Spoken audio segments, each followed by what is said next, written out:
नमस्कार दोस्तों, स्वागत है आपका न्यूरोमेड टॉक्स में, जहां हम बात करते हैं brain, mental health, spine issues की। इसी कड़ी में आज बात करेंगे एक बहुत ही कॉमन प्रॉब्लम हेडेक के बारे में। सिर दर्द, इससे हम कभी ना कभी प्रभावित होते हैं और एक एस्टिमेट के अनुसार जितने भी लोग डॉक्टर्स या हॉस्पिटल जाते हैं उनमें अगर नंबर 1 या नंबर 2 कारण है तो वो हेडेक है। हेडेक बहुत कॉमन है, सभी एज ग्रुप्स में पाया जाता है, बच्चों में, जवान में, ओल्ड एज में, ये किसी भी एज पे आपको परेशान कर सकता है। आज हम बात करेंगे वो कौन से 5 कारण हैं जिसकी वजह से आपको हेडेक परेशान कर सकता है। इन्हें डिटेल में जानेंगे कि किस तरह से अलग अलग जो कारण हैं उनके हेडेक्स हैं वो अलग अलग तरीके से किस तरह से प्रेजेंट करते हैं, क्या क्या डिफरेंस होता है जब हेडेक किसी एक कारण से होता है और जब दूसरे कारण से होता है तो क्या डिफरेंस है, हेडेक किस तरह से प्रेजेंट करता है पेशेंट को। ये सभी कारण जानने के बाद लास्ट में मैं आपको कुछ टिप्स बताऊंगा और ये टिप्स जो हैं वो सभी तरह के जो हेडेक्स हैं जो हम बताने वाले हैं वो सब के लिए अप्लाई होगा। वो टिप्स अपना के डेफिनेटली आप हेडेक को कंट्रोल कर सकते हैं। हालांकि जो भी एक पर्टिकुलर टाइप का हेडेक मैं बताने जा रहा हूँ उसका जो मेन ट्रीटमेंट है वो भी मैं साथ के साथ बताता जाऊँगा। सबसे पहले एक ऐसा कारण जो हालांकि बहुत कॉमन नहीं है, जो मैं बाकी कारण बता रहा हूँ उनके मुकाबले इतना ज़्यादा आता नहीं है सामने, डॉक्टर को ज़्यादा देखने को नहीं मिलते इस तरह के हेडेक, खासकर हमारे तरह जो न्यूरोसर्जन या न्यूरोलॉजिस्ट होते हैं उनके सामने नहीं आते, फिर भी एक बहुत कॉमन तरीके का है और इसको लेके बहुत कॉमन भ्रांतियाँ भी है। ये वाला हेडेक है जब आपकी आँखें कमज़ोर हो उसकी वजह से हेडेक होना। क्योंकि अक्सर मेरे पास भी जब पेशेंट आते हैं तो वो यही कहते हैं कि सर हेडेक हो रहा है, कहीं आँखों में कोई दिक्कत तो नहीं है, आँखों की रोशनी तो कम नहीं हो रही है। तो डेफिनेटली अगर आँखों की रोशनी कम हो रही है, खासकर यंग एज के जो हमारे युवा हैं वहाँ पे अगर दिखाई देने में कोई प्रॉब्लम है जिसे हम रिफ्रैक्टिव एरर कहते हैं, आँखों का जो दूर देखने की प्रॉब्लम है या पास देखने की प्रॉब्लम है उसमें अगर दिक्कत है तो डेफिनेटली हेडेक हो सकता है, बट वो इतना ज़्यादा लंबे समय तक नहीं चलेगा और इतना सीवियर नहीं होगा, इतना तेज नहीं होगा। नॉर्मल पेन किलर से उसको आराम आ जाएगा। करना क्या है, कॉमन सेंस की बात है, आपको सबसे पहले आई टेस्ट करवाना है, अपना रिफ्रैक्टिव एरर चेक कराना है, आपका जिसको कहते हैं कि नंबर, आंखों का नंबर क्या है वो चेक कराना है, और अगर वाकई में वहाँ पे कोई दिक्कत आ रही है तो आपको ग्लासेस यानी चश्मा यूज़ करना है, जिसको यूज़ करने के बाद ज़्यादातर इस तरह के केस ठीक हो जाते हैं। तो ये तो था एक कारण जो बहुत ज़्यादा फ्रीक्वेंट नहीं है सीवियर हेडेक और लंबे हेडेक के लिए। अब हम बात करते हैं वो कारण जो बहुत ज़्यादा कॉमन है, जिसमें बहुत लंबे समय तक दर्द परेशान करता है और बहुत तेज़ सिर दर्द होता है। इसमें नंबर 1 कारण जो आता है वो माइग्रेन आता है। माइग्रेन क्या होता है? माइग्रेन एक न्यूरोलॉजिकल प्रॉब्लम है, एक बीमारी है जिसमें बार बार तेज़ सिर दर्द के एक तरह से अटैक की तरह आता है, बहुत तेज़ सिर दर्द होता है।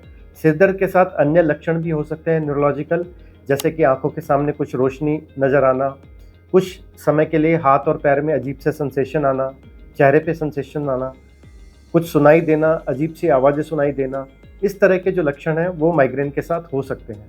साथ में जी घबराना, नौजिया, उल्टी भी होना, ये भी कॉमन सिम्टम है माइग्रेन के साथ में। माइग्रेन के जो लक्षण हैं सिर दर्द के, उसमें बड़ी ख़ास बात होती है कि माइग्रेन के पेशेंट को लगभग अंदाज़ा हो जाता है हमेशा कि मुझे तेज़ सिर दर्द होने वाला है। तो ये एक प्रमुख लक्षण है माइग्रेन का। एक और इम्पॉर्टेंट जो लक्षण है माइग्रेन हेडेक का वो ये है कि जब पेशेंट जाके सो जाता है किसी रिलैक्स वाली जगह, अंधेरी जगह जहाँ लाइट ना हो, ऐसे कमरे में जाके सो जाता है रिलैक्सली, तो उसका हेडेक ठीक हो जाता है। तो इस तरह के ये जो 2 लक्षण हैं ये बहुत कॉमन है माइग्रेन में। साथ ही एक और चीज़ जो कॉमन है माइग्रेन में, कुछ चीज़ें ट्रिगर करती हैं, मतलब कुछ चीज़ें ऐसी होती है जो हेडेक माइग्रेन का बढ़ाती हैं। वो क्या होती हैं?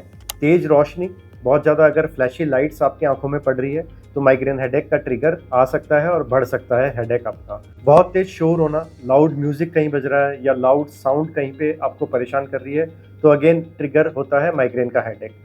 बहुत ज़्यादा स्मेल, परफ्यूम, बहुत ज़्यादा अगरबत्ती की स्मेल, इन सब चीज़ों से भी माइग्रेन का जो हेडेक है वो बढ़ सकता है। तो ये ट्रिगर वाली चीज़, और जो दूसरी मैंने चीज़ बताई कि आप सो जाते हैं रिलैक्सली तो हेडेक कम हो जाता है, और तीसरी कि आपको अंदेशा हो जाता है कि हेडेक बढ़ने वाला है, ये बड़े टिपिकल है माइग्रेन हेडेक के साथ। तो अगर आपको ऐसी कुछ लक्षण हैं तो डेफिनेटली आपको माइग्रेन है। करना क्या है माइग्रेन के लिए? सबसे पहले हमें डॉक्टर को दिखाना है, न्यूरोलॉजिस्ट, न्यूरोसर्जन या फिजिशियन, जो भी आपको लगता है एक अच्छे डॉक्टर हैं, एक्सपीरियंस डॉक्टर हैं, उन्हें अपने लक्षण बताइए।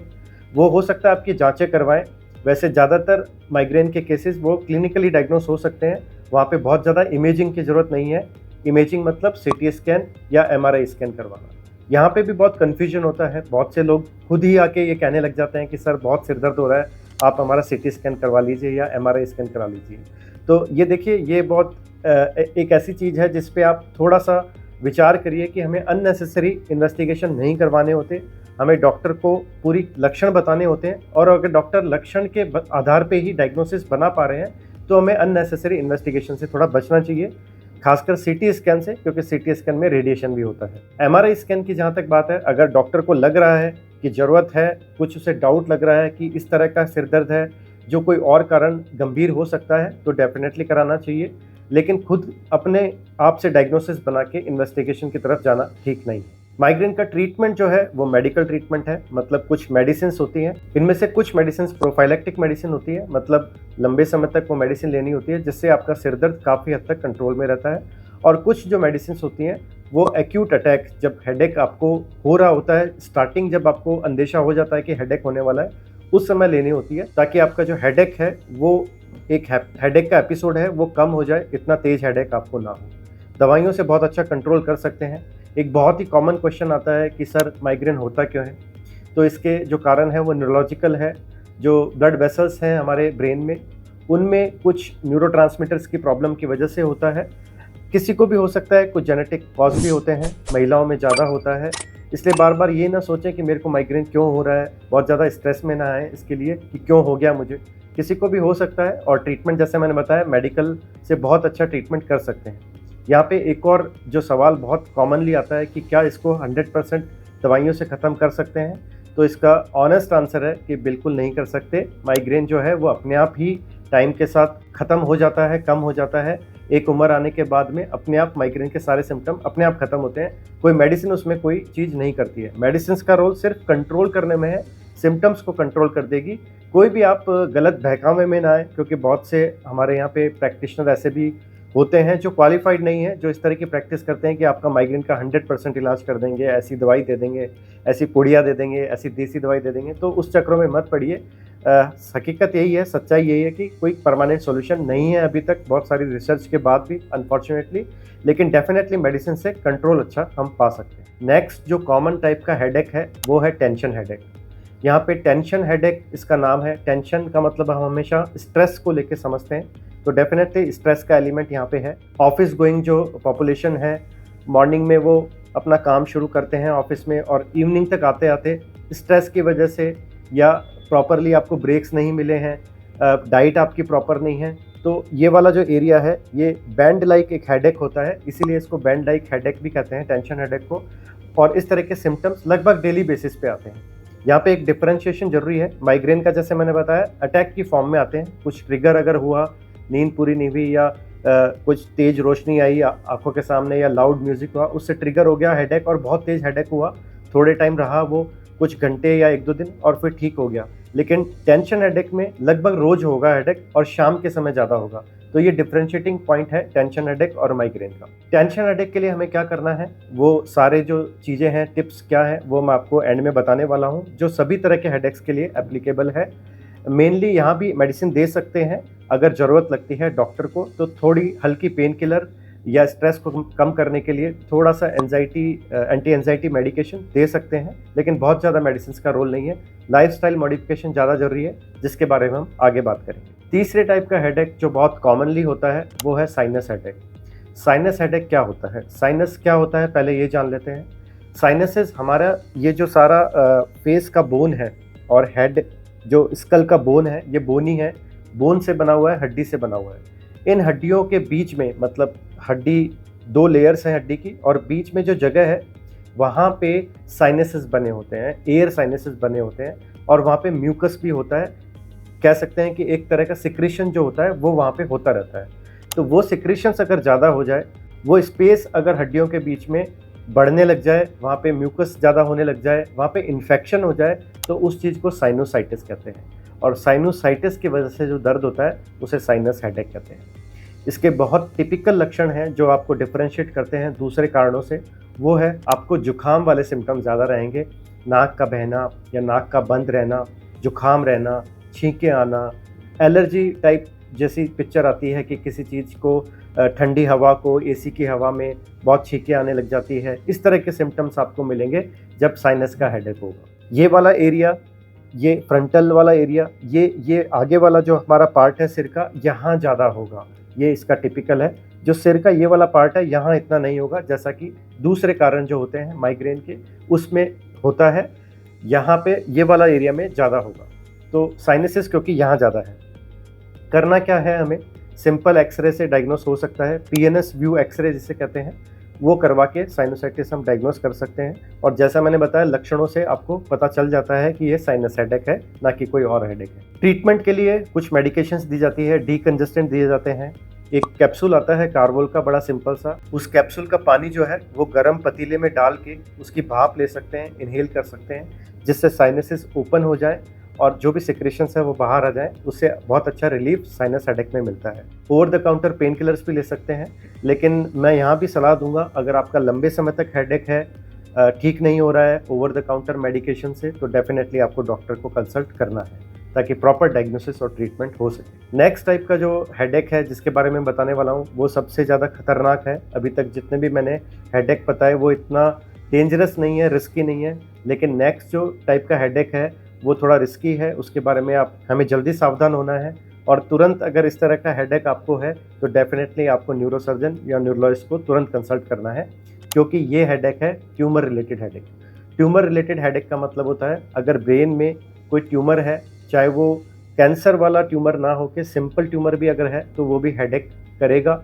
यहाँ पे ट्यूमर हेडेक जो है उसकी खास बात ये होती है कि ये प्रोग्रेसिव होता है। प्रोग्रेसिव मतलब शुरू में थोड़ा कम होता है, धीरे धीरे धीरे ग्राफ ऊपर की तरफ जाता है, जो सीवियरिटी है तेज होने लग जाता है धीरे धीरे टाइम के साथ। तो इस तरह का जो प्रोग्रेसिव हेडेक है वो ट्यूमर हेडेक में आता है।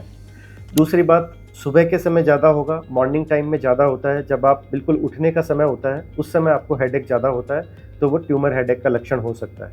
बहुत ज़्यादा घबराने की ज़रूरत नहीं है। आपको मैंने बताया कि जिस तरह दूसरे हेडेक हैं, चाहे वो माइग्रेन हो गया, चाहे वो साइनस हेडेक हो गया, उस तरह के अगर लक्षण है तो ना घबराएं कि मुझे ब्रेन में ट्यूमर हो गया है। मैंने ट्यूमर हेडेक के आपको अलग से लक्षण बताए हैं, उन्हीं पे ध्यान दें बहुत ज़्यादा, क्योंकि लोग स्ट्रेस में आ जाते हैं कि हेडेक आता है कि कहीं ट्यूमर तो नहीं हो गया। बहुत ज़्यादा मैंने देखा है पेशेंट को एंजाइटी में आ जाते हैं, कहीं कोई गंभीर ब्रेन ट्यूमर तो नहीं हो गया है, हेडेक बहुत ज़्यादा हो रहा है। तो ऐसा नहीं होता है।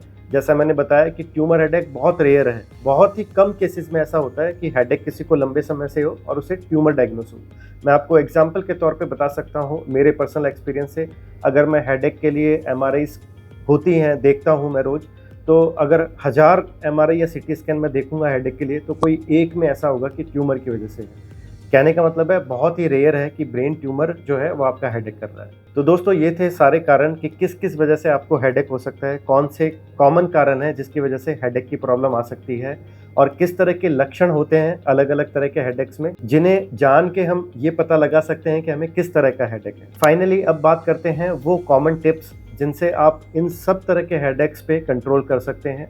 मेडिकेशंस के बारे में मैं बता चुका हूँ, ओवर द काउंटर मेडिकेशन ले सकते हैं, या फिर डॉक्टर की सलाह से जो मेडिकेशन उन्होंने प्रेस्क्राइब की है वो आप ले सकते हैं, डेफिनेटली वो तो लेनी ही है। साथ में वो कौन से इंपॉर्टेंट टिप्स हैं जिनको नॉर्मल भी हेडेक कभी कभी रहता है, उनमें भी उनको बेनिफिशियल रहेगा। तो उन टिप्स में नंबर 1 है स्टे हाइड्रेटेड, मतलब आप भरपूर पानी पिएं, अपने आप को हाइड्रेटेड रखें। 3 से 4 लीटर पानी डेफिनेटली आपको पर डे लेना है। जहाँ गर्मी ज़्यादा है या जिन जगह पे बहुत ज़्यादा ह्यूमिडिटी है वहाँ डेफिनेटली आपको 4 से 5 लीटर भी ले सकते हैं। ज़्यादा पानी पीने से हम हाइड्रेटेड रहेंगे और सिर दर्द की प्रॉब्लम, खासकर माइग्रेन हेडेक के जो पेशेंट हैं उनमें डेफिनेटली आराम मिलेगा। इसके बाद दूसरा जो इंपॉर्टेंट टिप है वो डाइट से रिलेटेड है। आपकी जो डाइट है वो प्रॉपर टाइमिंग में होनी चाहिए। लंबे समय तक फास्टिंग आपको डेफिनेटली अवॉइड करना है। आपको खाली पेट नहीं रहना है। खासकर ब्रेकफास्ट जो है सुबह का, वो आप अच्छा ब्रेकफास्ट लें, लंच टाइम पे लें, और साथ ही डिनर भी चाहे लाइट लें उसको टाइम से लें, क्योंकि लंबे समय तक फास्टिंग रहना ये एक ट्रिगर होता है, हेडेक को बढ़ाता है, हेडेक को ज़्यादा करता है। इसके बाद जो तीसरी टिप है वो अगेन डाइट से ही रिलेटेड है। कौन सी ऐसी चीज़ें हैं जो हमें अवॉइड करनी है। यहाँ पे मैं इंटरनेट पे देखता हूँ कई बार कि बहुत से ऐसे लोग हैं जो क्वालिफाइड नहीं हैं, जिन्हें मेडिकल नॉलेज नहीं है। वो पता नहीं क्या क्या चीज़ें बताते हैं कि फ़लानी चीज़ नहीं खानी है, लहसुन नहीं खाना है, ये नहीं खाना है। ऐसा कुछ नहीं है, आपको साइंटिफिक एविडेंस के तरफ जाना है। आपको डॉक्टरी सलाह, जो क्वालिफाइड डॉक्टर हैं वो क्या बता रहे हैं उसकी तरफ ध्यान दीजिए। इस तरह के जो ट्रीटमेंट हैं वो नॉर्मली इतने हेल्पफुल नहीं होते हैं, आपका समय ख़राब होता है। आपको जो चीज़ अवॉइड करनी है हेडेक पेशेंट्स को, उनमें आती है वो चीज़ें जिसमें टायरामिन नाम का सब्सटेंस ज़्यादा होता है। और ये किस में होता है? कॉफ़ी में ज़्यादा होता है। लिमिटेड अमाउंट में कॉफ़ी ले सकते हैं, लेकिन ज़्यादा कॉफ़ी हेडेक वाले पेशेंट्स को परेशान करेगी, खासकर माइग्रेन के पेशेंट्स को।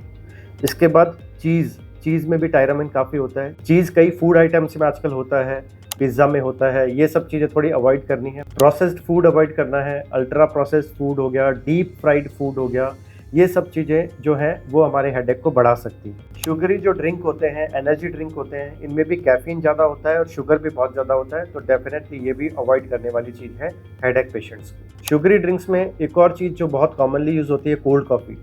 ये साइनस वाले हेडेक को परेशान करेगी क्योंकि बहुत ठंडी होती है, और साथ ही जो दूसरे कारण है हेडेक के, माइग्रेन खासकर, उनमें कॉफ़ी परेशान करती है, जैसा मैंने पहले बताया था, इसलिए इसको भी अवॉइड करना है। और अब जो मैं टिप आपको बताने वाला हूँ वो सबसे इम्पॉर्टेंट है।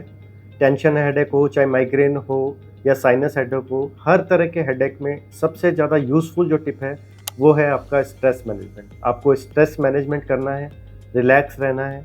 उसके तरीके क्या हैं उसके बारे में पिछले वीडियोस में हम बहुत बात कर चुके हैं।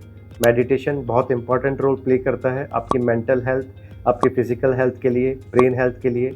मेडिटेशन ज़रूर आप स्टार्ट करें ताकि आपको हेडेक जो है वो परेशान ना करे।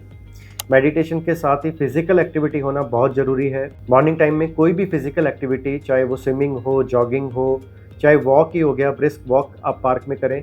डेफिनेटली मसल्स जब एक्टिवेट होती हैं तो वहाँ पे मायोकाइन्स रिलीज़ होते हैं, एंडोर्फिन रिलीज़ होता है, जो आपके ब्रेन को काफ़ी काम रहते हैं और हेडेक जैसी प्रॉब्लम को दूर रखते हैं। इसके साथ ही आपके वर्क से रिलेटेड जो स्ट्रेस है उसे थोड़ा दूर रखें। लगातार ऑफिस में चेयर पे बैठ के जो लंबे समय तक काम करते हैं वो भी प्रॉब्लम करता है, इसलिए आप बीच बीच में ब्रेक लें, बीच में उठ के थोड़ा वॉक कर लें या स्ट्रेचेस कर लें, जिसकी वजह से लंबे समय तक बैठने से जो प्रॉब्लम्स हैं उसमें हेडेक भी आती है, तो ये सारी चीज़ें अवॉइड हम कर सकते हैं। तो दोस्तों, ये था वीडियो हेडेक के बारे में, डिटेल्ड वीडियो कि किस तरह से क्या क्या कॉज हो सकते हैं हेडेक के, अलग अलग कॉजेज़ के हिसाब से क्या क्या लक्षण हो सकते हैं जिन्हें हम जान सकते हैं, अपने हेडेक का कारण हम जान सकते हैं।